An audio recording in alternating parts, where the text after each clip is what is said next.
اللہ تعالیٰ کا قرب اس چیز سے بڑھ کر کسی اور چیز کے ذریعے سے حاصل نہیں کر سکتا جو خود اللہ تعالیٰ کی ذات سے نکلی ہوئی ہے، یعنی قرآن شریف۔ یہ حدیث ترمذی شریف میں ہے۔ حدیث شریف کا مطلب یہ ہے کہ اللہ کا سب سے زیادہ قرب قرآن کریم کی تلاوت سے حاصل ہوتا ہے۔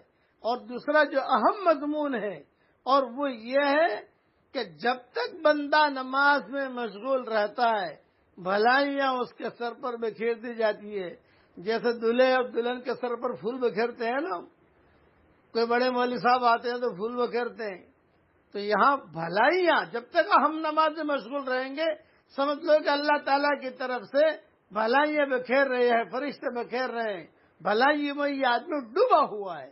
اس لیے ان نمازوں کا اہتمام کیجیے۔